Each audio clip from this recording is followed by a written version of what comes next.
bancada que de por sí desde el inicio pues ha venido participando de manera activa en la bancada precisamente de integración regional. Desde el inicio pues hemos venido escuchando, entendiendo el proceso, por supuesto que conscientes de no tener una herramienta 100% perfecta, pero sí una iniciativa que propone avanzar en algo que yo creo que es una necesidad, y es esa herramienta de asociatividad que permitiría entonces una planificación estratégica y que respondería a una demanda de diferentes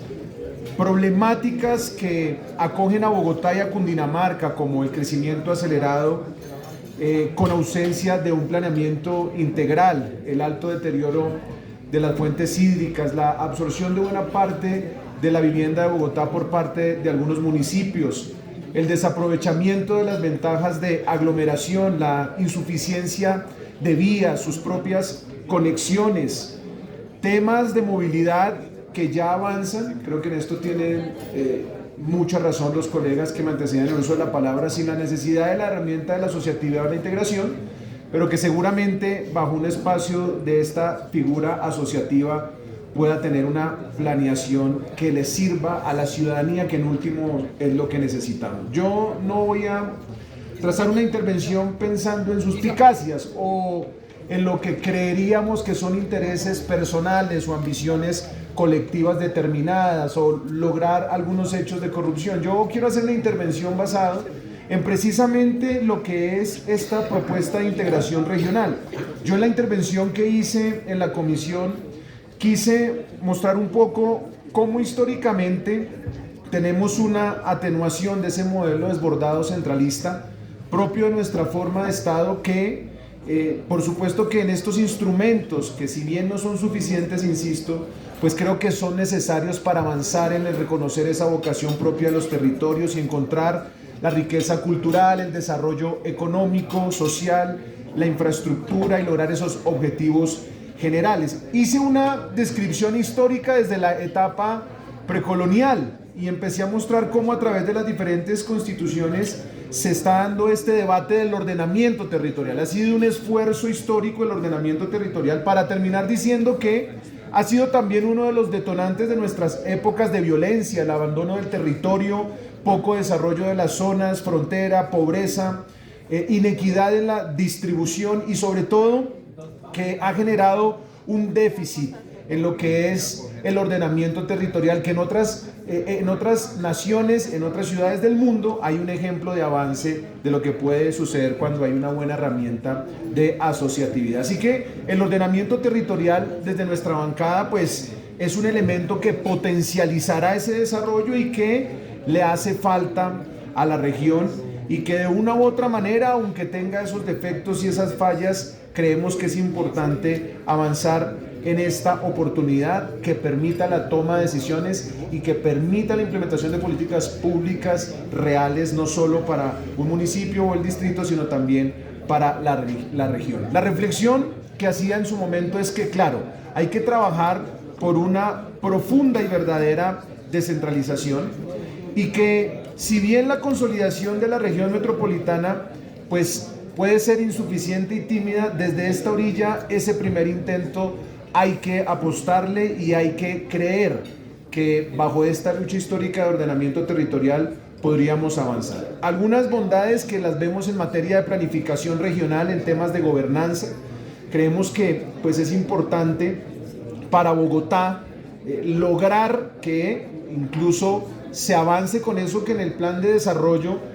apoyamos, que era ese componente regional transversal que incluso queríamos que en el plan de ordenamiento territorial, discusión que no pudimos dar, pues también se incluyera ese eje de articulación entre Bogotá, Cundinamarca y los municipios de la Sabana, siempre respetando la descentralización. ¿Y por qué? Por datos muy concretos que dábamos. La región de la Sabana es la principal plataforma productiva del país, más del 25% del Producto Interno Bruto, presenta un mayor crecimiento con una proyección a más de 13 millones de habitantes para el 2050, seguramente más, pero que de una u otra manera, entendiendo ese crecimiento de la conurbación y entendiendo esos municipios aledaños que suman esa cifra actual de 10 millones de habitantes y que genera ese aporte representativo para el PIB, pues necesitamos pensar en ese mecanismo que avance como lo vemos y como sucede en grandes urbes del mundo en sus municipios circunvecinos. Puse algunos ejemplos como lo que sucede en el área metropolitana de Londres, Ámsterdam, también un ejemplo más cercano como lo fue Buenos Aires, para mostrar que pues hay ciertas bondades de estas figuras de integración que nos pueden permitir pensar en una mejor planificación. Otro aspecto que toqué en la comisión tiene que ver con la insuficiencia de los recursos, y yo sí creo que hay que cuidar demasiado este tema presupuestal para que no sea una carga a los municipios, pero pensar en que de una u otra manera se pueda contar con los recursos establecidos en el artículo 35 de la ley, del 35 al 43 de la ley 2199 del 2022, pues esos 73.000 millones que aportaría la nación con su respectivo incremento anual del IPC, pues no es suficiente. Yo ponía el ejemplo de Suba. Yo decía, mire, en Suba en un año tiene ese presupuesto de 120.000